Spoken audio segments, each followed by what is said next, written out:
لا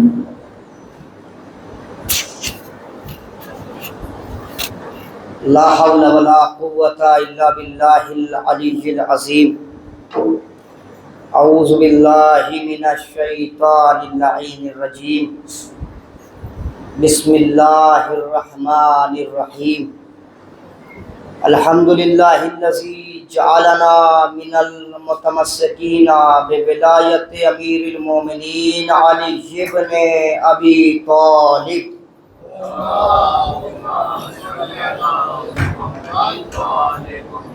ثم الصلاة والسلام والتحیۃ والاکرام علی سید اصل ما فی الوجود، سر اللہ فی کل موجود، نقطۃ دائرۃ الوجود، صاحب لواء الحمد والمقام المحمود، الخاتم لما سبق والفاتح لمن غلق، المعلن الحق بالحق ابی القاسم محمد۔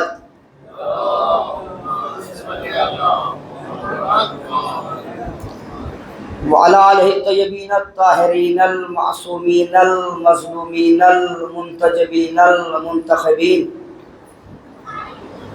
ولعنۃ اللہ علی اعدائہم وغاصبی حقوقہم وقتلتہم ومنکری فضائلہم ومصائبہم وامامتہم وولایتہم وشجاعتہم وسخاوتہم وعظمتہم وعطشہم اجمعین من الآن الی قیام یوم الدین۔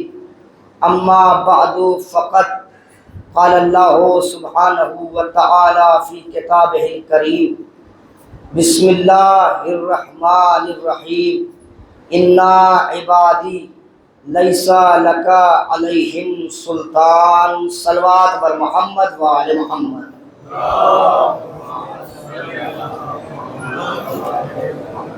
گزارش ہے ایک مرتبہ سورہ حمد اور 3 مرتبہ سورہ اخلاص کی تلاوت فرما کر مرحوم جمال الدین، فدا حسین، مریم بانو، باقر علی، بطول بانو، یوسف علی، رفیق علی، برکت علی، بہادر علی، علی بھائی، عامر علی، علی بھائی، عانش علی، عامر علی، فدا حسین، الہ الدین، فاطمہ بانو رحمۃ اللہ اور رجانی اور بھوجانی خاندان کے مرحومین اور مرحومات کو ارسال فرما دیں۔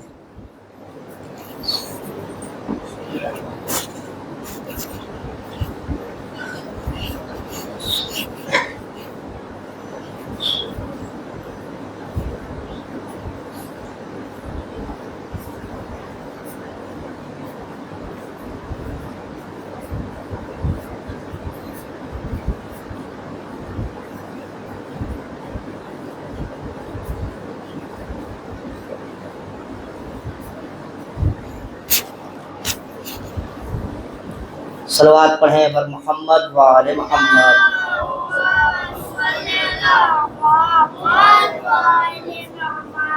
عزیزان محترم، بزرگان ملت، برادران ایمانی اور معزز ترین سامعین کرام، اس عشرہ مجالس کی یہ 7ویں مجلس کی جسے خطاب کرنے کا شرف حاصل ہو رہا ہے، مسلسل قرآن کریم کی ایک آیت کے ذیل میں گفتگو کا سلسلہ جاری و ساری ہے۔ آیت قرآن کی ہے لیکن فضیلتیں اہل بیت کی بیان کی جا رہی ہیں، اور یہی کمال ہے اہل بیت کا، اور یہی کمال ہے قرآن کا کہ قرآن اہل بیت کے قصیدے پڑھتے ہوئے نظر آتا ہے، اور اہل بیت قرآن کے محافظ بن کر اس دنیا میں بھیجے جاتے ہیں، اس دنیا میں آتے ہیں۔ حافظ ہونا اور بات ہے، محافظ ہونا اور بات ہے۔ پوری دنیا میں آپ کو حافظ قرآن تو بہت مل جائیں گے، لیکن کوئی محافظ قرآن نہیں مل پائے گا۔ میں نے دیکھا کہ حافظ قرآن کون ہوتا ہے؟ کہ وہ ہوتا ہے کہ جس نے پورا قرآن الحمد سے لے کر والناس تک رٹ لیا ہو اور بغیر دیکھے وہ قرآن پورا سنا سکتا ہو تو وہ حافظ قرآن کہلاتا ہے۔ لوگ اس کی تعظیم کرتے ہیں، اس کا احترام کرتے ہیں، کیونکہ وہ پورے قرآن کا حافظ ہے، بغیر دیکھے وہ پورا قرآن سنا سکتا ہے اور پڑھ سکتا ہے۔ ایک حافظ قرآن کا انتقال ہوا،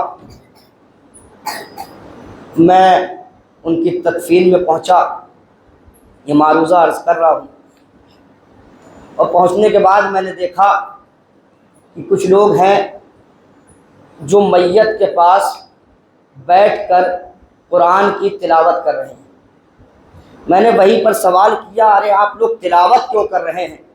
یہ تو حافظ قرآن تھے، انہیں تو پورا قرآن رٹا ہوا تھا، یہ تو بغیر دیکھے قرآن پڑھتے تھے، تو تلاوت کر کے انہیں ثواب کیوں عطا کر رہے ہیں؟ یہ تو خود حافظ قرآن ہے۔ تو کہا نہیں، وہ حافظ قرآن تھے، لیکن اب انہیں قرآن کی تلاوت کی ضرورت ہے۔ ہم نے کہا اب کیوں ضرورت ہے؟ یہ تو خود بغیر دیکھے قرآن پڑھتے تھے، تو اب بھی پڑھ سکتے ہیں، انہیں تو قرآن رٹا ہوا تھا، یہ قرآن کی تلاوت اب بھی کر سکتے ہیں۔ کہا نہیں، قرآن کی تلاوت یہ اس وقت تک کر سکتے تھے جب تک زندہ تھے، اب انہیں موت آ گئی ہے، لہٰذا اب یہ مجبور ہو گئے ہیں، اب یہ قرآن کی تلاوت نہیں کر سکتے۔ میں نے وہیں پر جملہ کہا، یہی فرق ہے حافظ قرآن اور محافظ قرآن کا، کہ حافظ قرآن وہ ہوتا ہے جو مرنے کے بعد قرآن کی تلاوت نہیں کر سکتا، محافظ قرآن وہ ہوتا ہے جو نوکے نیزے پہ بھی بلند کیا جائے تو اس کا سر تلاوت کرتا ہے، اس کی زبان تلاوت کرتی ہے۔ ایک صلوات پڑھیں بر محمد و آل محمد۔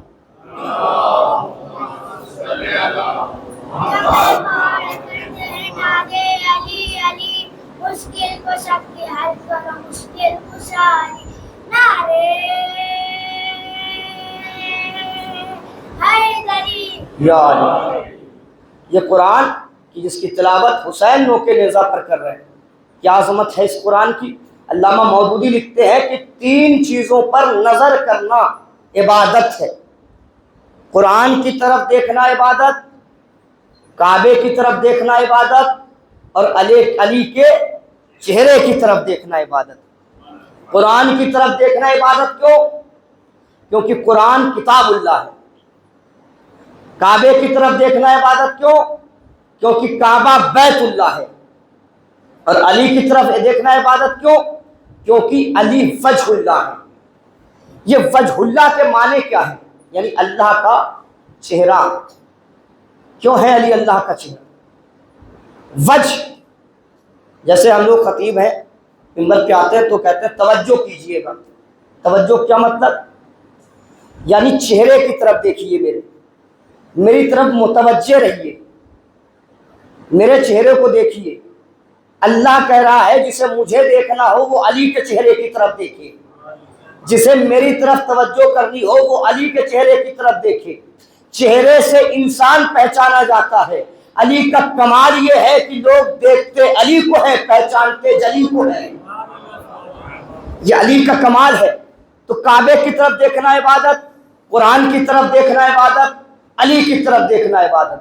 اور حدیث معصوم ہے کہ ایک مومن کی منزلت کعبے سے بھی زیادہ ہے، مومن کی منزلت کعبے سے بھی زیادہ ہے۔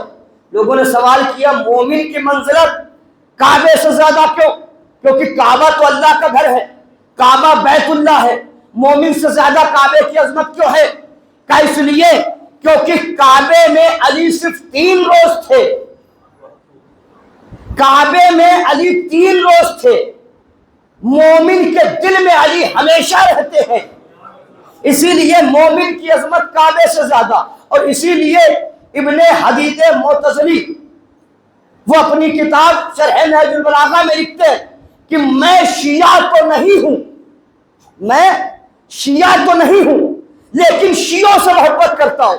توجہ، میں شیعہ تو نہیں ہوں لیکن شیعوں سے محبت کرتا ہوں، کیونکہ ان کے دلوں میں علی رہتا ہے۔ لوگ ہم سے کہتے ہیں کہ آپ صرف علی ہی علی کیوں کرتے ہیں، علی علی جب دیکھو علی علی۔ میں نے کہا یہ بتائیے، ہمارے یہاں مثال دی جاتی ہے کہ برتن میں جو ہوتا ہے وہی چھلکتا ہے۔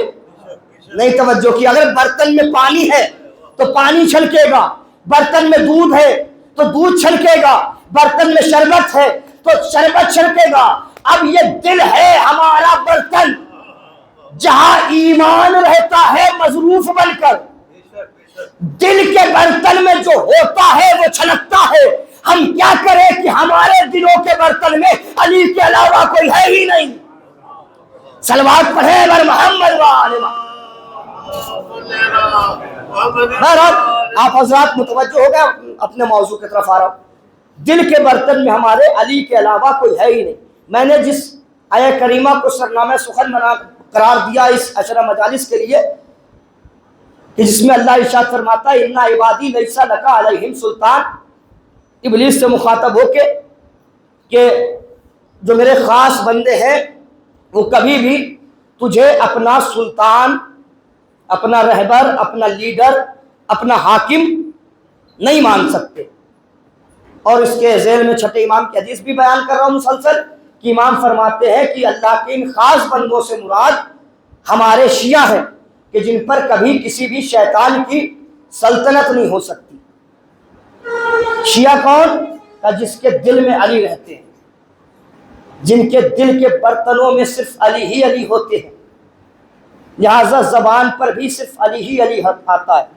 علی کے علاوہ کسی اور کا تذکرہ، جس کا بھی تذکرہ ہوگا وہ علی کے حوالے سے ہوگا، جس کا بھی تذکرہ ہوگا تو علی کے حوالے سے ہوگا۔ کسی صحابی کا تذکرہ ہوگا تو علی کے حوالے سے ہوگا۔ ہم ہر کسی کو صحابی نہیں مانتے، بلکہ ایک علامہ رفاعت رابدی کا جملہ ہے کہ ہم کسی بھی صحابی کو برا نہیں کہتے، ہم اہل بیت کے شیعہ ہیں، ہم علی کے شیعہ ہیں، ہم کسی بھی صحابی کو برا نہیں کہتے اور کسی برے کو صحابی بھی نہیں کہتے، ہم کسی بھی برے کو صحابی نہیں کہتے، یہ ہمارا معیار ہے۔ علی کا شیعہ کون ہوتا ہے؟ میں نے پچھلی مجلسوں میں عرض کر چکا ہوں کہ علی کا شیعہ وہ ہے، شیعہ اسے کہتے ہیں کہ جس کے دل میں مسلسل علی کی محبت ہو، جس کے دل میں، اور یہی کہہ رہے ہیں ابن عبد الحدید معتزلی کہ میں شیعہ نہیں ہوں، پھر بھی میں شیعوں سے محبت کرتا ہوں کیونکہ ان کے دلوں میں علی رہتے۔ تو شیعہ وہ ہے کہ جو علی سے محبت کرتا ہے۔ اب ہمارے اوپر ایک اعتراض ہوتا ہے، بہت زیادہ اعتراض ہوتا ہے، انہوں نے ہی امام حسین کو مارا، یہی امام حسین پہ روتے ہیں۔ یہی اعتراض ہوتا ہے نا کہ امام حسین کو مارا بھی انہوں نے اور روتے بھی یہی ہیں۔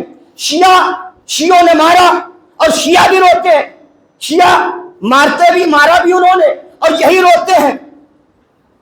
اور شیعہ کسے کہتے ہیں؟ جس کے دل میں علی کی محبت ہو، جس کے دل میں علی کی محبت ہو اسے شیعہ کہتے ہیں۔ ہم نے کہا اگر قاتلان حسین کو دیکھنا ہو کہ وہ کون سے مذہب سے تھے تو چل کے کربلا کے میدان میں دیکھو۔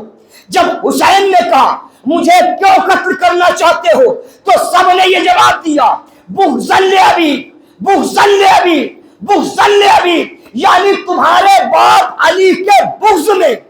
اگر شیعوں نے مارا ہوتا تو وہ یہ کہتے کہ علی کی محبت میں مارا، علی کے بغض میں مارا، یہ کہہ کے ثابت کرنا چاہتے ہیں کہ حسین کے قاتل کچھ بھی ہو سکتے ہیں، شیعہ نہیں ہو سکتے۔ ایک صلوات پڑھے بر محمد وآل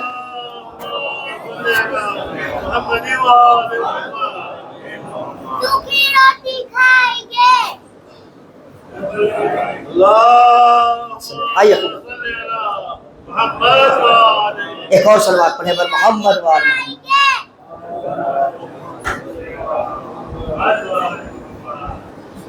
تو شیعہ وہ ہے اہل بیت کا کہ جو ہر وقت، ہر لمحہ، ہر لحظہ علی سے محبت کا اظہار کرتا ہے، جس کے دل میں علی کی محبت، علی کی ولایت ہوتی ہے، اسے شیعہ کہتے ہیں۔ اور شیعوں کی تاریخ کیا ہے اسی عنوان سے میں روزانہ گفتگو کرنے کی کوشش کر رہا ہوں تاکہ اپنے چھوٹے بھائیوں تک وہ شیعوں کی کچھ تاریخ پہنچا دی جائے، اس لیے کیونکہ بزرگ مجھ سے بہتر جانتے ہیں، میری مجلس بزرگوں کے لیے ہوتی بھی نہیں ہے، میرے ہمسن اور کمسن بھائیوں کے لیے۔ جہاں بھی علی کے شیعوں کا تذکرہ ہوگا وہاں کچھ نام ایسے ہیں کہ جن کا ذکر ہونا لازمی ہے، جیسے سلمان، جیسے ابو ذر، مقداد۔ انہی میں سے ایک نام ہے قمبر۔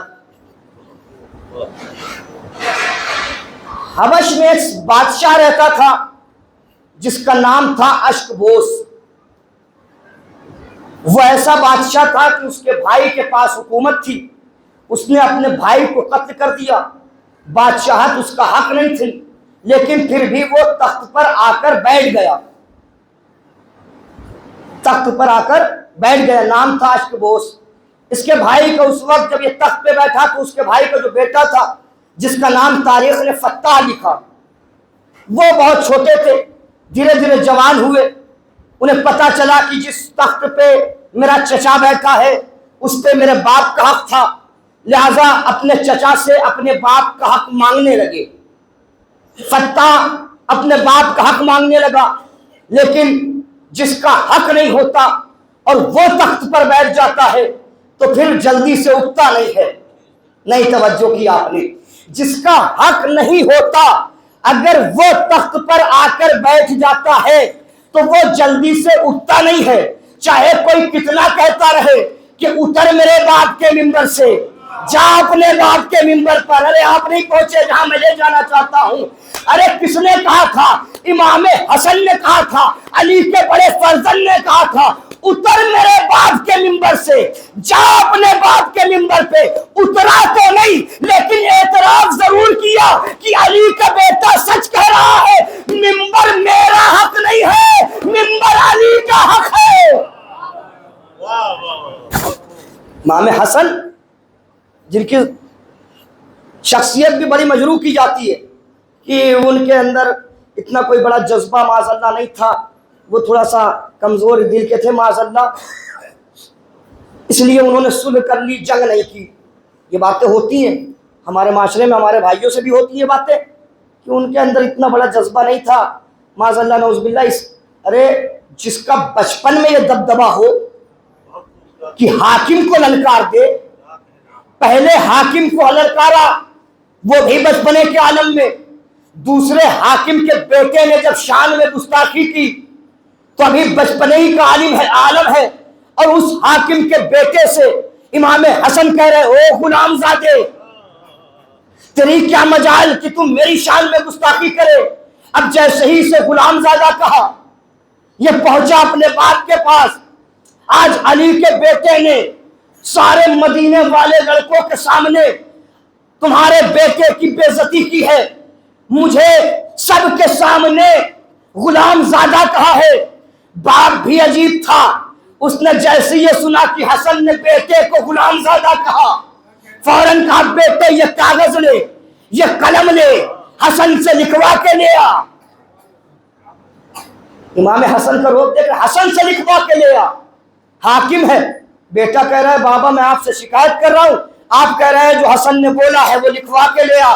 کہ بیٹا اگر حسن نے لکھ دیا کہ تو غلام زادہ ہے تو تیری بھی شفاعت ہو جائے گی، میری بھی شفاعت ہو جائے گی۔ بیٹے نے کہا اچھا ایسی بات ہے۔ باپ سے کاغذ لیا، قلم لیا، لے کے امام حسن کے گھر کی طرف آیا۔ دیکھا امام حسین گھر کے اندر داخل ہو رہے ہیں، یہ گھر کے پاس آ کے بیٹھ گیا۔ تھوڑی دیر بعد امام حسن گھر سے باہر نکلے، یہ امام کے پیچھے پیچھے امام مسجد کی طرف آئے، یہ بھی مسجد کی طرف آیا۔ امام جہاں مڑتے تھے یہ وہی مڑتا تھا، امام جہاں رکتے تھے یہ وہی رکتا تھا۔ امام چلتے چلتے مسجد نبوی کے اندر آ گئے، یہ بھی پیچھے پیچھے مسجد کے اندر آ گیا۔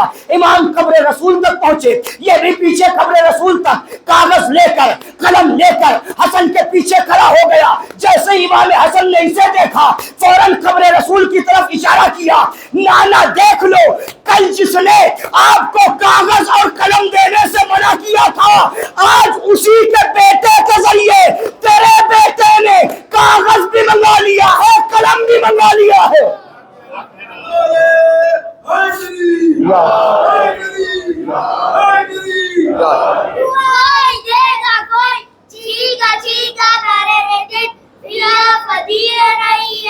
علی علی کہنا، وہ اپنی ماں کی شکایت کرے گا میں سر میں، یا اس نے کیوں نہ سکھایا علی علی کہنا۔ نعرے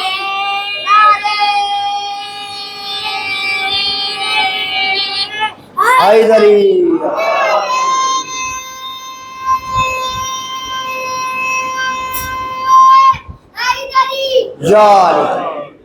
تو سنیے، بادشاہ کا کیا نام تھا؟ اشکبوس۔ اس کے بھتیجے کا نام، کہ جس نے کہا کہ تو میرے باپ کے تخت پر آ کے بیٹھ گیا ہے، صلوات پڑھے پر محمد وآل محمد۔ اشکبوس سے فتح نے کہا، اس کے بھتیجے نے، کہ یہ میرا باپ کا حق ہے، جس تخت پہ تو بیٹھا ہے یہاں سے اتر، کیونکہ یہ میرے باپ کا حق ہے۔ بادشاہ اترنے کا نام ہی نہیں لے رہا، لیکن اس سے خبر ہو گئی کہ فتح ایک لشکر جمع کر رہا ہے اور لوگوں کو اپنی طرف مائل کر رہا ہے، اور بغاوت کے امکان ہے کہ لوگ میرے حکومت کے خلاف ایک دن بغاوت کر دیں گے۔ اس نے ایک ایسی شرط رکھی، فتح کو بلایا اور کہا تم حکومت حاصل کرنا چاہتے ہو، میں تمہیں اپنا ولی عہد بھی بناؤں گا اور اپنی بیٹی سے تمہاری شادی بھی کراؤں گا، بس میری ایک شرط ہے۔ فتح نے سنا، کہا کون سی شرط ہے؟ کا شرط یہ ہے کہ میں نے سنا ہے کہ عرب میں کوئی بہت بڑا بہادر ہے جس کا نام لوگ علی بتاتے ہیں، اور علی کی بہادری کے چرچے حبش تک پہنچ گئے۔ حبش کے ہی بادشاہی اس کے پاس تھی، حبش تک پہنچ گئے ہیں جس کے چرچے۔ میری شرط یہ ہے کہ تو عرب جا اور علی کا سر قلم کر کے لے آ۔ تو علی کا سر لائے گا، میں تجھے حکومت دے دوں گا۔ ایک صلوات پڑھے بر محمد وآل محمد۔ بیٹھنے کیا کہا کہ میں تجھے حکومت دے دوں گا اگر تو علی کا سر قلم کر کے لے آیا۔ توجہ سنیے گا، بس 2-4 منٹ تمہید ہے۔ فتح نے کہا اچھا، اس میں کون سی بڑی بات ہے؟ بلند قامت تھے فتح، بلند قامت۔ کہا کتنے آدمیوں کو مارنا ہے؟ کہا صرف ایک آدمی، صرف علی کا سر لانا اور تجھے حکومت مل جائے گی۔ فتح نے کہا بہت چھوٹی سی شرط ہے۔ میں گیا اور آیا، کہا نہیں، میں نے سنا ہے علی بہت بڑا بہادر ہے، لہذا 7,000 کا لشکر بھی لے کے جاؤ اور میرے بیٹے کو بھی ساتھ میں لے کر جاؤ، کیونکہ بیٹا بھی اس کا فتح کے ساتھ تھا۔ کہا بیٹے کو بھی ساتھ میں لے کے جاؤ۔ فتح نے کہا ٹھیک ہے۔ اب فتح 7,000 لشکر کے ساتھ حبش سے عرب آئے۔ عرب میں آنے کے بعد پوچھا کہ علی نام کا بہادر کہاں رہتا ہے؟ لوگوں نے بتایا کہ مدینے میں رہتے ہیں۔ اب یہ مدینے کی طرف روانہ ہو گئے۔ مدینے کے باہر ان کی ملاقات ہوئی ایک ایسے شخص سے کہ جو کھیتی کر رہا تھا، ہاتھ میں بیلچا تھا۔ فتح نے اس شخصیت کو اپنے قریب بلایا۔ بلانے کے بعد کہتا بھیا ادھر سنو۔ کیا بات ہے؟ کہا یہ بتاؤ یہ شہر مدینہ ہے؟ کہا یہی شہر مدینہ ہے، میں نے سنا یہاں بہت بڑا کوئی بہادر رہتا ہے، اس کا نام علی ہے، کیا تم علی کو جانتے ہو؟ اس نے کہا ہاں جانتا تو ہوں۔ کہا کتنا جانتے ہو؟ کہا مجھ سے زیادہ کوئی علی کو جان ہی نہیں سکتا۔ اللہ، مجھ سے زیادہ کوئی علی کو جان ہی نہیں سکتا۔ فتح کہتے اچھا یہ بتاؤ علی دکھتے کیسے ہیں؟ کہا مجھے دیکھ لو، سمجھ لو علی کو دیکھ لیا۔ اچھا علی کی قد و قامت کیا ہے؟ کہا جو میری قد و قامت ہے وہی علی کی قد و قامت ہے۔ کہا اچھا یہ بتاؤ علی بہادر کتنے ہیں؟ کہا کیوں؟ کہا مجھے علی سے جنگ لڑنی ہے۔ کہا تم جنگ لڑنا چاہتے ہو تو مجھ سے لڑ لو، اگر مجھ سے جیت گئے تو سمجھنا کہ علی پہ بھی غالب آ جاؤ گے۔ فتح نے کہا ٹھیک ہے، تم مزدور آدمی، ہاتھ میں بیلچا، مزدور آدمی کتنی دیر میرے سامنے ٹک پاؤ گے؟ ٹھیک ہے میں تم سے ہی پہلے جنگ لڑ لیتا ہوں۔ فتح نے کہا ٹھیک ہے جنگ کری جائے. لشکر ایک کنارے کھڑا ہے. اس مزدور کے ہاتھ میں بیلچا, فتح کے ہاتھ میں تلوار. فتح نے کہا وار کرو. اس آنے والے نے کہا میں پہلے وار نہیں کرتا. فتح نے کہا اچھا کسی شریف گھر سے لگتے ہو, شریف گھر سے لگتے ہو, چلو ٹھیک ہے میں وار کرتا ہوں. وار کرنا چاہتے تھے کچھ سوچے. فتح بھی کسی ارے غیر گھرانے کا تھوڑی تھا, بادشاہ گھرانے کا شہزادہ تھا. اس نے کہا تمہارے ہاتھ میں بیلچا ہے, میرے ہاتھ میں تلوار ہے, جنگ برابری سے ہونی چاہیے. ایک سپاہی کی تلوار نہیں پکڑا دی, کہا یہ تلوار پکڑو اور جنگ کرو. اس مزدور نے کہا نہیں مجھے تلوار کی ضرورت نہیں, تلوار تو رکھ, میرے لیے بیلچا ہی کافی ہے. فتح نے کہا ٹھیک ہے میں وار کرتا ہوں. فتح نے وار کیا. جیسے ہی تلوار چلائی, مزدور نے بیلچا سامنے کیا, تلوار بیلچے میں لڑی, تلوار ٹوٹ گئی. فتح کو غصہ آیا. فتح نے ایک سپاہی کا گرز چھینا, غرز مارا, پھر اس نے ایسے کر کے جیسے ہی بیلچا کیا, دو حصے ہو گئے گرز کے بھی. اب وہ مزدور کہتا ہے فتح اب سنبھل, تیرے 2 وار ہو چکے, میں ایک ہی وار کروں گا. فتح سنبھل. کہا کیسے وار کرو گے؟ کہا میں تلوار نہیں چلاؤں گا, میں تلوار نہیں چلاؤں گا, میں بیلچا بھی نہیں چلاؤں گا. تو پیر جما کر زمین پہ کھڑا ہو جا. اگر میں نے تجھے زمین سے ہٹا دیا تو سمجھنا میں جیت گیا اور تو ہار گیا. اگر تجھے زمین سے نہ ہٹا پایا تو سمجھنا کہ تو جیت گیا. فتح نے کہا اچھا تو مزدور ہے, میں سپاہی بن کر آیا ہوں, حبش کا بہادر ہوں, تو مجھے زمین سے ہٹا ہی نہیں سکتا. فتح زمین پہ زور دے کے کھڑا ہو گیا. ادھر مزدور نے فتح کی کہ پٹکے پہ ہاتھ ڈالا اور پٹکے سے ہاتھ 2 انگلیوں سے ایسے اٹھایا, 2 انگلیوں میں فتح کو ایسے اٹھایا جیسے خیبر کا در کوئی اٹھا رہا ہو. اور جیسے ہی 2 انگلیوں سے ایسے فتح کو اٹھایا اور اپنے قد کے اوپر تک فتح کو لے گیا. اس مزدور نے کہا یہ بتا تجھے پٹک دوں یا چھوڑ دوں, تجھے پٹک دوں یا چھوڑ دوں. فتح نے ہاتھ جوڑ کے کہا یا علی میں سمجھ گیا. اللہ اکبر.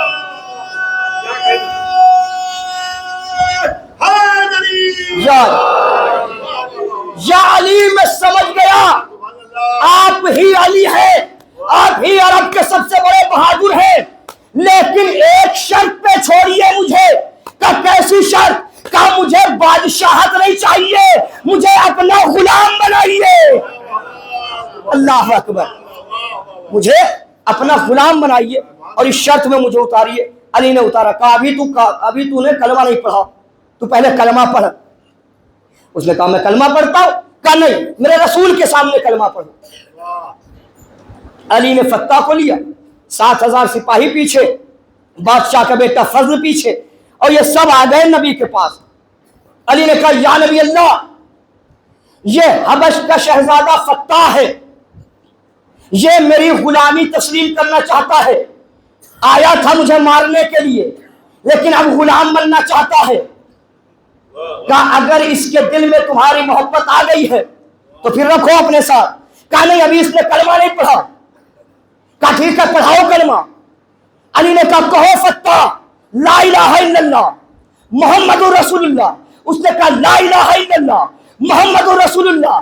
علی نے جیسے ہی کہا لا الہ الا اللہ محمد رسول اللہ, فتح نے جیسے ہی کہا, رسول نے کہا فتح ابھی تیرا کلمہ نامکمل ہے, اگر علی کی غلامی چاہیے تو کہو علی ولی اللہ. فتح نے علی ولی اللہ کہا, سارے سپاہیوں نے کلمہ پڑھا. اب اس کے بعد رسول کہتے علی یہ تیرے غلامی میں آیا ہے, بادشاہ کی سوچ لے کے, بادشاہت کی سوچ لے کے تیرے غلامی میں آیا ہے, تو اس کا نام فتح اچھا نہیں لگتا. اسے کوئی ایسا نام دیا جائے کہ جس سے اس کے دل میں جو بادشاہ بننے کی خواہش تھی وہ تمنا بھی پوری ہو جائے اور تیری غلامی میں بھی آ جائے۔ علی نے کہا یا رسول اللہ آپ سے بہتر نام کون رکھ سکتا ہے، بتائیے اس میرے غلام کا نام کیا ہے؟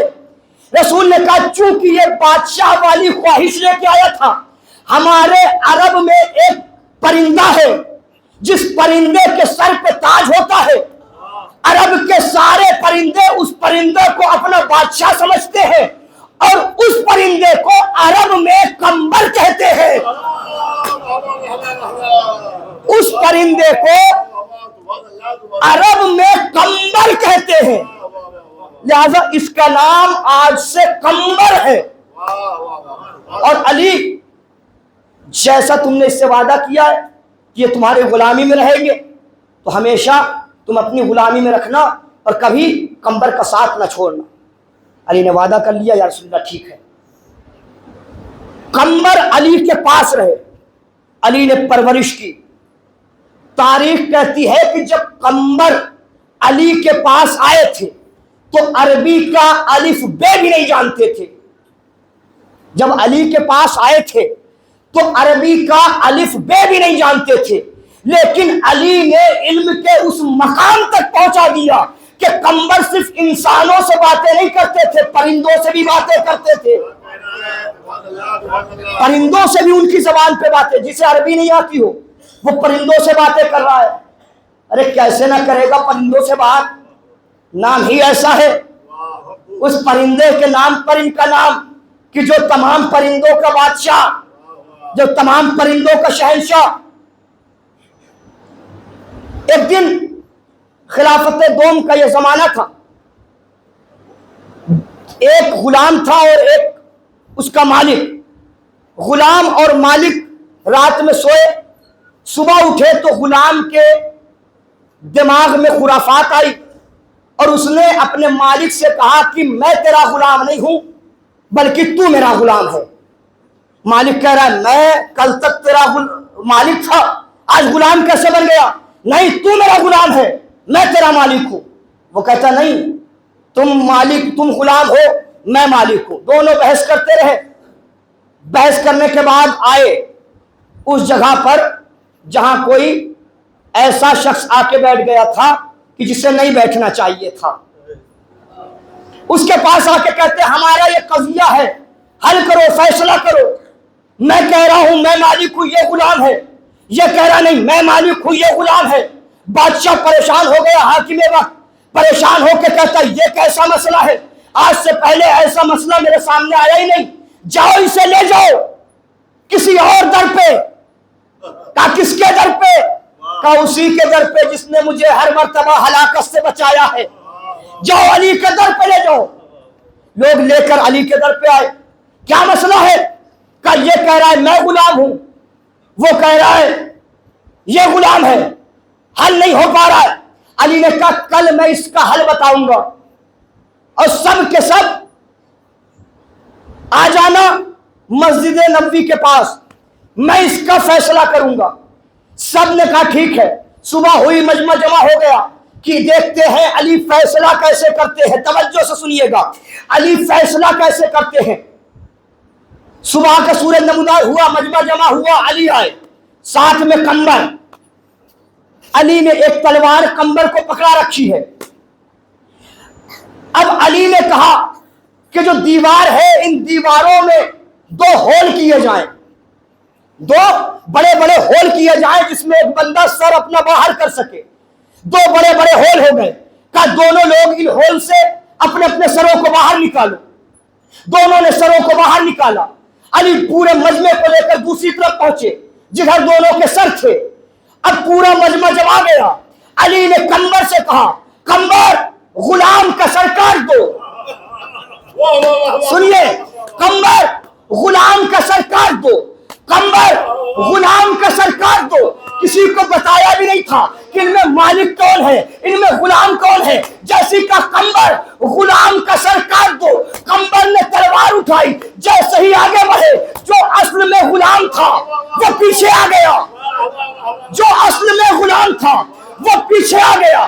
فیصلہ عرب والوں کے سامنے ہو گیا۔ جب فیصلہ ہو چکا، کسی نے اس غلام سے پوچھا، ارے کیسی بات ہے؟ ارے علی نے قمبر کو بتایا تھوڑی تھا کہ غلام کون ہے اور مالک کون ہے، علی نے اتنا ہی تو کہا تھا کہ غلام کا سر کاٹ دو، تو نے سر پیچھے کیوں رکھا؟ اس نے کہا عجیب بات کرتے ہو، کیا میں جانتا نہیں ہوں؟ ارے جس علی کی تلوار شجرے پہچانتی ہو،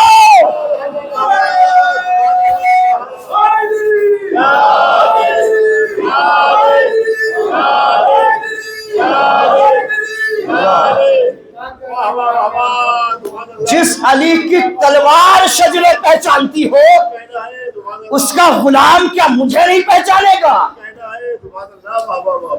یہ تھا علی کے غلام قمبر کی منزلت، یہ تھی قمبر کی عظمت۔ علی نے ایسا بنا دیا تھا کہ لوگ قمبر کے ذریعے علی کو پہچان رہے ہیں کہ جب غلام ایسا ہے تو امام کیسا ہوگا۔ ایک روز قمبر علی کے فضائل پڑھ رہے لوگوں کے سامنے اور کہہ رہے ہیں لوگوں سنو، ایک روز میں اپنے آقا علی کے ساتھ ایک جنگل میں جا رہا تھا، ایک صحرا میں، نہ وہاں پانی تھا، نہ وہاں کھانے کا کوئی اہتمام تھا، نہ وہاں پر کوئی پھلدار درخت تھا۔ ایسے بیابان میں مجھے ہم لوگوں کو ایک پرندہ دکھا، میرے آقا نے اس پرندے کو بلایا، بلانے کے بعد کہا اے پرندے، میرے آقا نے پرندے سے کہا اے پرندے تو یہاں رہتا ہے، یہاں تو نہ پانی ہے، نہ کھانا ہے، نہ کوئی پھل ہے، کیا تجھے پیاس نہیں لگتی؟ کیا تجھے کھانے بھوک نہیں لگتی؟ اس پرندے نے جواب دیا نہیں یا علی مجھے پیاس بھی لگتی ہے، یا علی مجھے بھوک بھی لگتی ہے۔ کہ پھر یہ بتا کہ تو کھاتا پیتا کیا ہے؟ کہ یا علی جب مجھے بھوک لگتی ہے تو آپ محمد و آل محمد پہ درود پڑھتا ہوں، جب مجھے پیاس لگتی ہے تو آپ کے دشمنوں پہ لعنت کرتا ہوں۔ اب یہ قمبر بتا رہے ہیں، قمبر بتا رہے ہیں علی کے دشمنوں کے سامنے کہ میرے آقا نے پرندے سے گفتگو کی، پرندے نے ایسا ایسا کہا، پرندے نے ایسا ایسا کہا۔ لوگوں نے کہنا شروع کیا یہ کون سی بات قمبر کر رہے ہیں، اپنے مالک کی کوئی اتنی تعریف کرتا ہے؟ ارے علی انسان ہے، بھلا پرندوں کی باتیں کیسے سمجھ سکتے ہیں؟ پرندوں سے کیسے گفتگو کر سکتے ہیں؟ پرندوں کی بات کیسے سمجھ سکتے ہیں؟ قمبر نے سن لیا، قمبر نے بات علی کو بتائی، آقا میں آپ کے فضائل پڑھ رہا تھا، میں کہہ رہا تھا آپ نے پرندوں سے گفتگو کی، لیکن ان لوگوں کو سمجھ میں نہیں آیا، یہ اعتراض کر رہے ہیں۔ علی ان لوگوں کے قریب آئے، کہا کیا کہہ رہے ہو؟ کہا یہ قمبر کہہ رہا تھا کہ آپ نے گفتگو کی ہے پرندوں سے۔ کہا ہاں تو صحیح کہہ رہا تھا۔ کہا ہمیں تو نہیں یقین، آپ کیسے گفتگو کر سکتے ہیں؟ علی نے کہا ابھی یقین نہیں ہے، لیکن ابھی اور زیادہ یقین ہو جائے گا۔ کہا مولا کیسی باتیں کر رہے ہیں، مجھے تو یقین ہی نہیں ہو رہا آپ نے پرندوں سے گفتگو کی، کیا آپ پرندوں کو بلا کر پھر سے گفتگو کر سکتے ہیں؟ علی نے کہا میں کیوں کروں جب میرا غلام قمبر ہے۔ اللہ اکبر۔ کہا قمبر پرندوں کو بلاؤ، قمبر پرندوں کو بلاؤ۔ اب تاریخ کہہ رہی ہے کہ تمام دشمنان علی کے سامنے قمبر نے آسمان کی طرف دیکھ کے کہا اے پرندوں تمہیں نبی کا وصی بلا رہا ہے۔ قمبر کی آواز سن کر تمام پرندے علی کے پاس آ کر سجدہ ریز ہو گئے، نہیں توجہ کی آپ نے۔ اب علی نے کہا قمبر تم نے ان سے کیا کہا تھا؟ کہ میں نے کہا تھا میرے مولا نے پرندوں سے گفتگو کی۔ کہا قمبر اب میں کہہ رہا ہوں کہ تم ان سے گفتگو کرو، اب میں کہہ رہا ہوں کہ تم ان سے گفتگو کرو۔ قمبر نے ان پرندوں سے گفتگو کرنی شروع کی، ان پرندوں سے گفتگو کرنی شروع کی انہی کی زبان میں، لیکن یہ پہچان نہیں پا رہے جو لوگ کی کیا باتیں ہو رہی۔ ایک مرتبہ کہتے ہیں یا علی ہمیں کیا معلوم قمبر کیا بول رہے ہیں، پرندے کیا بول رہے ہیں۔ علی نے کہا قمبر اب ان سے عربی زبان میں بات کرو۔ قمبر نے عربی زبان میں کچھ پوچھا، پرندوں نے عربی زبان میں جواب دیا۔ کہا قمبر بتاؤ یہ فرشتے یہ پرندے تم سے کیا کہہ رہے ہیں؟ کہ مولا یہ فرشتے کہہ رہے ہیں اے قمر تجھ پہ بھی میرا سلام ہو اور علی کے تمام شیعوں پر میرا سلام ہو، تجھ پر بھی میرا سلام ہو اور علی کے شیعوں پر بھی سلام ہو۔ آپ نے توجہ نہیں کی، قمر کس سے گفتگو کر رہے ہیں؟ پرندوں سے۔ یہ کیا پرندوں سے گفتگو کرنا کوئی آسان بات ہے؟ کوئی معمولی بات ہے پرندوں سے گفتگو کرنا؟ اللہ کے ایک نبی گزرے ہیں جناب سلیمان۔ سلیمان نبی کے بارے میں اللہ قرآن میں کہہ رہا ہے کہ میں نے انہیں پرندوں سے گفتگو کرنے کا علم دیا۔ کس کے بارے میں؟ یعنی سلیمان کو اللہ نے پرندوں سے گفتگو کرنے کا علم دیا، قمر کو علی نے پرندوں سے گفتگو کرنے کا علم دیا۔ بھائی جو معجزہ دکھاتے تھے سلیمان، وہی کرامت دکھا رہے ہیں قمر۔ اللہ نے انہیں علم عطا کیا کہ وہ پرندوں سے گفتگو کرے، علی نے قمر کو علم سکھایا کہ وہ پرندوں سے گفتگو کرے۔ ارے اللہ نے سکھایا کس کے ذریعے؟ سلیمان کو۔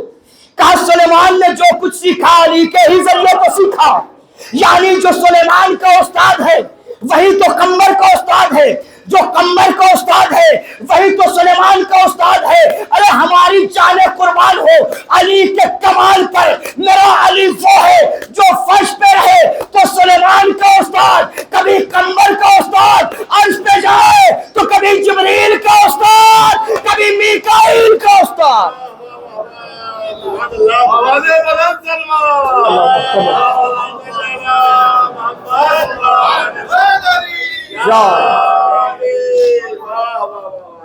یہ قمر کہ جنہیں علی نے اتنا علم دیا کہ وہ پرندوں سے بھی گفتگو کرتے تھے، جب دیکھو تب علی کے فضائل بھی پڑھتے تھے اور کبھی علی کو تنہا نہیں چھوڑتے تھے۔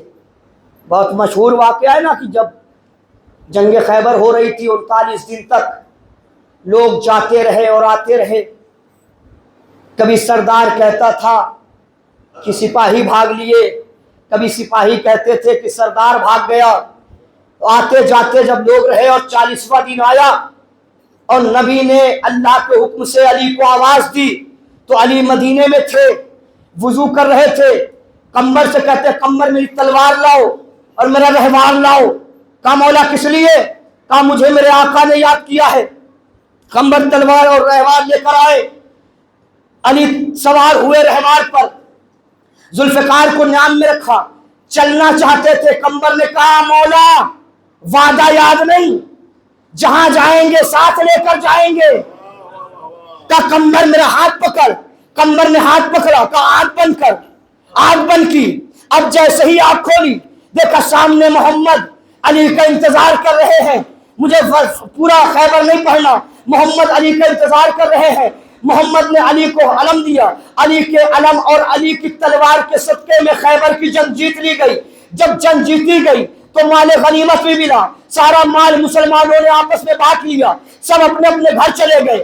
علی نے قمر کا ہاتھ پکڑا، کہا آؤ ذرا خیبر کے آس پاس کے منظر دیکھتے ہیں۔ علی خیبر کے قریب ایک بستی میں پہنچے، بستی والے آ گئے، علی کے سامنے ہاتھ جوڑ کر کھڑے ہو گئے۔ یا علی آپ نے بہت بڑا کرم کیا، آپ نے بہت بڑا احسان کیا۔ کہا کیا ہوا؟ کہا ان یہودیوں سے ہم بھی بہت پریشان تھے، یا علی آپ نے اچھا ہوا کہ جو مرہد کو مار دیا، یہودیوں کو یہاں سے بھگا دیا۔ یا علی ہم آپ کو احسان کے بدلے میں کچھ تحفے دینے چاہتے ہیں۔ کہا بتاؤ کیا تحفہ ہے؟ کہا ہمارے پاس 70 اونٹ ہیں، ان اونٹوں پر مال ہے، دولت ہے، ثروت ہے، اور وہ 70 کے 70 اونٹ ہم آپ کو دینا چاہتے ہیں۔ علی کو وہ اونٹ دے کر چلے گئے۔ علی نے اونٹوں کی معیار پکڑائی قمر کے ہاتھ میں۔ اب یہ واقعہ سنا ہوا ہے نا، انشاءاللہ نتیجہ نیا ہوگا۔ قمر کے ہاتھ میں اونٹ کی معیار پکڑائی۔ اب جیسے ہی اونٹ کی معیار کو قمر نے پکڑا، تھوڑی دور چلے تھے، ایک نابینا آ گیا، بھیک مانگنے والا۔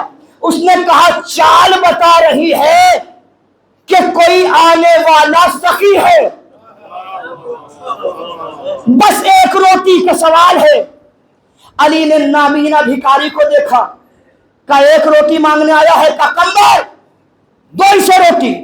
قمر نے کہا مولا روٹی تو دسترخوان میں ہے، کہا دسترخوان دے دو، کہا دسترخوان صندوق میں ہے، کہا صندوق دے دو، کہا صندوق اونٹ کی پیٹھ پہ ہے، کہا اونٹ دے دو، کہا اونٹ قطار میں ہے، کہا پوری قطار دے دو۔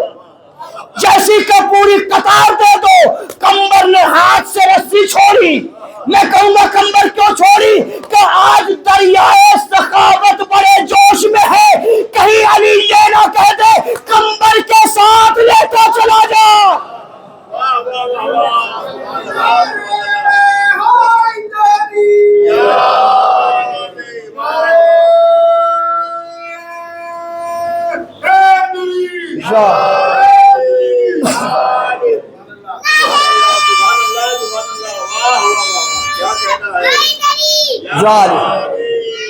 کہیں دریائے سخاوت اتنا جوش میں ہے، کہیں آج علی یہ نہ کہہ دے کہ میرے قمر کو بھی ساتھ میں لے جا۔ قمر نے معیار چھوڑی، مولا آپ کا ساتھ نہیں چھوڑ سکتا۔ یہی وجہ تھی جب تک قمر ساتھ میں رہے، جب تک علی دنیا میں موجود رہے، قمر نے ساتھ نہیں چھوڑا۔ اور جب علی اس دنیا سے چلے گئے، قمر کا کام ہی تھا کہ جہاں بیٹھتے تھے وہاں علی کے فضائل پڑھتے تھے۔ جب کوئی پوچھتا تھا کس کے غلام ہو تو ایک لفظ میں نہیں کہتے تھے علی کا غلام، بلکہ کہتے تھے میں اس کا غلام ہوں جو علی ولی اللہ ہے، جو اسد اللہ ہے، جو ید اللہ ہے، جو بائے بسم اللہ ہے، جو تخت و تاج کا مالک ہے، جو ثابت قدم مولا ہے، جو جمل کا قاتل ہے، جو حامل قرآن ہے، جو خیبر خچا مولا ہے، جو دولت کون و مکا ہے، جو ذوالقربہ کا مصداق ہے، جو ساقی کوثر ہے، جو شافع محشر ہے، جو صابر ہے، جو ضامن ہے، جو طاہر ہے، جو ظاہر ہے، جو غالب علی کل غالب ہے، جو مطلوب کل طالب ہے، جو علی ابن ابی طالب ہے۔ قمر کہتے تھے میں اس کا غلام ہوں جو علی ابن ابی طالب ہے، جو فضیلتوں کا گلدستہ ہے، جو قرآن ناطق ہے، جو کل ایمان ہے، جو من کن تو مولا ہے، جو نور الہی ہے، جو ولی داور ہے، جو ہادی برحق ہے، جو یاسوب الدین ہے، جو امیر المومنین ہے، جو امام المتقین ہے، جو قاتل المشرکین ہے۔ اے لوگوں سنو، میں اس کا غلام ہوں کہ جس نے آدم کی توبہ قبول کی، میں اس کا غلام ہوں کہ جس نے نوح کی کشتی پار لگائی، میں اس کا غلام ہوں جس نے موسیٰ سے کوہ طور پر کلام کیا، میں اس کا غلام ہوں کہ جس نے ابراہیم کی نار نمرودی کو گلزار کر دیا، میں اس کا غلام ہوں کہ جس نے عیسیٰ کو مردہ زندہ کرنے کا سلیقہ سکھایا۔ شاید اسی لیے تو شاعر نے کہا کہ جب ایک بندے نے اوصاف سے رب سمیٹ لیے تو پھر مشاعری نے رب کہہ کے لب سمیٹ لیے۔ زمانے والے اڑاتے رہے سروں پہ غبار، علی نے جتنے فضائل تھے سب سمیٹ۔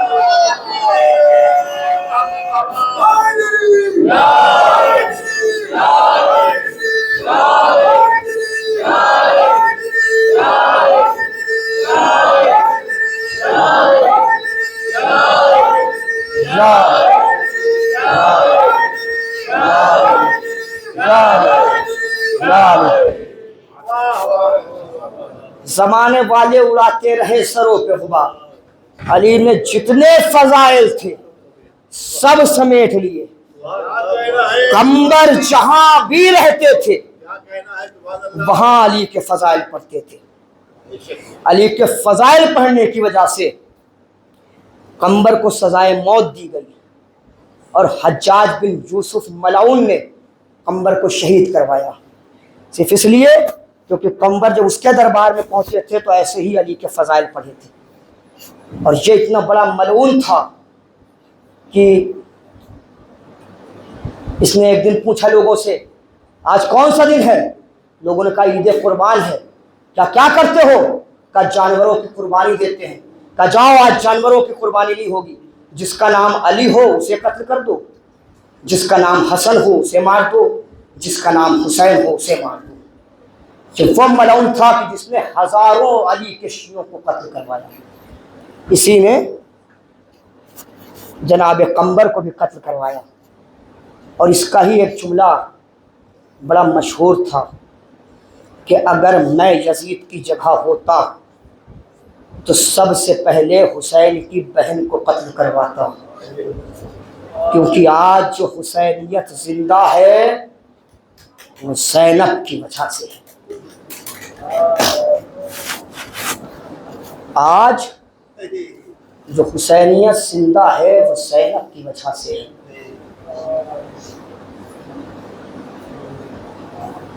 زینب حسین کی وہ شیر دل بہن کہ جس نے کربلا سے کوفہ، کوفے سے شام جب بھی گریہ کیا بھائی حسین پہ گریہ کیا۔ اتنی شیر دل بہن ہے یہ حسین کی کہ جو کبھی اپنے بچوں پر نہ روئی۔ دل چاہتا ہے کہ اس زینب کے ان بچوں کا تذکرہ کیا جائے کہ جن پر زینب کبھی نہ روئی۔ جب دونوں بچوں کے لاشیں خیام حسینی میں آئے تو جس کا بھی لاشا آتا تھا بیویاں روتی تھیں، گریہ کرتی تھیں۔ جس کا وہ وارث ہوتا تھا وہ بیوی سب سے زیادہ روتی تھی۔ لیکن جب ان دو بچوں کے لاشیں خیام حسینی میں آئے ہیں اور بیویوں نے زینب کو آواز دی ہے کہ زینب تمہارے بچوں کے لاشیں آ گئے، زینب لاشوں کے قریب آئیں۔ بیویوں نے سوچا کہ زینب شاید گریہ کریں گی، زینب شاید آنسو بہائیں گی، شاید بچوں کی محبت میں زینب گریہ کریں گی، لیکن تاریخ نے عجیب جملے لکھے۔ زینب نے نہ گریہ کیا، نہ آنسو بہائے، نہ فریاد کی، بلکہ دونوں بچوں کے درمیان زینب بیٹھ گئی اور دونوں بچوں کے لاشوں کے درمیان زینب نے جگہ بنائی۔ ایک ہاتھ اون کے سینے پہ رکھا، دوسرا ہاتھ محمد کے سینے پہ رکھا، سر کو سجدے میں رکھ کے کہا پروردگار تیرا لاکھ لاکھ شکر ہے کہ ان بچوں کے ذریعے تو نے مجھے میری اماں کے سامنے سرخرو کر دیا۔ زینب نے گریہ نہیں کیا اپنے بچوں کا۔ زینب کربلا سے کوفہ آئی، حسین کا سر دیکھ کے تو روتی تھی، لیکن کسی کتاب میں نے نہیں پڑھا کہ زینب اور محمد کے سروں کو دیکھ کر روئی ہو۔ کوفے سے شام پہنچ گئی، زینب نے حسین پہ تو گریہ کیا لیکن کبھی اون محمد پہ گریہ نہ کیا۔ تاریخ کہتی ہے کہ شام میں رہنے کے بعد جب زینب کو رہائی ملی ہے تو زینب نے فرمایا کہ بیٹا سجاد یزید سے کہہ دو کہ ہم اپنے گھروں کو بعد میں جائیں گے، پہلے ہم اپنے شہیدوں کا ماتم کریں گے۔ جب گھر خالی ہوا، مکان میں شہیدوں کا ماتم ہوا، تاریخ کہتی ہے ایک ایک سر کو اس مکان میں بھیجا جا رہا تھا۔ اکبر کا سر آیا تو ام لیلا نے بڑھ کے لے لیا، اصغر کا سر آیا تو ام رباب نے بڑھ کے لے لیا، قاسم کا سر آیا تو ام فرما نے بڑھ کے لے لیا، حسین کا سر آیا تو زینب نے بڑھ کے لے لیا۔ لیکن تاریخ کہتی ہے کہ جب دو چھوٹے چھوٹے سر آئے، دو چاند سے چہروں کے سر آئے اور کوئی لینے کے لیے نہ بڑھا تو ایک مرتبہ شام کی کسی عورت نے کہا کیا ان بچوں کی ماں مر گئی جو ان سروں کو کوئی لینے نہ بڑھا؟ زینب نے آواز دی ایسا نہ کہو، ان بچوں کی ماں یہ زینب ابھی زندہ ہے لیکن میں اپنے بھائی پہ ماتم کروں گی، اپنے بچوں کا ماتم نہ کروں گی۔ اللہ اکبر۔ شام سے رہا بھی ہو گئی زینب، بچوں کا ماتم نہیں کیا۔ اس کے بعد مدینے جاتے ہوئے زینب کربلا بھی پہنچی، اپنے آپ کو حسین کی قبر پہ گرایا، حسین کا ماتم بھی کیا، عباس کا بھی ماتم کیا، باقیہ سب کے شہیدوں کا ماتم کیا، لیکن زینب نے اون محمد پہ گریہ نہ کیا، اون محمد کا ماتم نہ کیا۔ لیکن جب یہ زینب قید سے چھٹ کر کربلا ہوتے ہوئے مدینے پہنچی ہے اور جب اپنے گھر پہنچی اور گھر پہنچنے کے بعد جب دروازہ کھولا ہے اور ایک حجرے میں پہنچی ہے تو دو بستر دیکھے، دو جانمازیں دیکھی، دو بستر دیکھے، دو جانمازیں دیکھی تو ماں کی ممتا نے بڑھ کے آواز دی اے اول محمد، ارے اپنی اماں کو معاف کرنا، کربلا سے مدینے آ گئی لیکن تمہارا ماتم نہ کیا۔ اے اول محمد، ارے تم ہی بتاؤ میں حسین کو ماتم کرتی یا تمہارا ماتم کرتی؟ میرے حسین کی اماں اب اس دنیا میں نہیں ہے لہذا میں نے حسین کا ماتم کیا۔ اے میرے بچوں، اپنی اماں کو معاف کرو۔ سيعلم الذين ظلموا أي منقلب ينقلبون إنا لله وإنا إليه راجعون رضا بقضائه وتسلیما لأمره۔ پروردگار تجھے واسطہ محمد والے محمد کا ہمارے اس مختصر سی عبادت کو قبول فرما۔ پروردگار تجھے واسطہ محمد والے محمد کا جہاں کہیں بھی شان حیدر قرار ہے ان کی جان مال عزت آبرو و ناموس کی حفاظت فرما۔ پروردگار تجھے واسطہ محمد والے محمد کا حاضرین مجلس کی تمام نیک حاجات کو قبول فرما۔ پروردگار تجھے واسطہ محمد والے محمد کا پرچم اسلام کو سربلند فرما، پرچم کفر و نفاق کو سرنگو فرما۔ جہاں کہیں بھی شیعہ حیدر قرار ہے ان کی جان مال عزت آبرو و ناموس کی حفاظت فرما۔ پروردگار تجھے واسطہ محمد والے محمد کا اس فرش اعضا کے حقیقی وارث امام زمانہ کے ظہور میں تعجیل فرما، ہم سب کو ان کا اعوان و انصار شمار فرما۔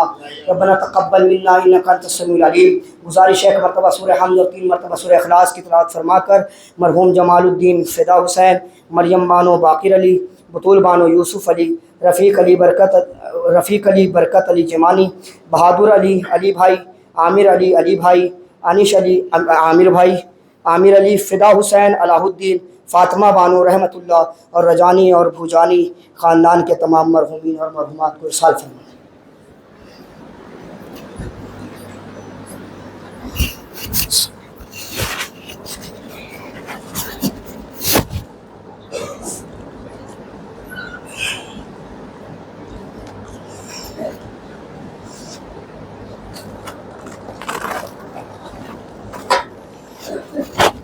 Oh,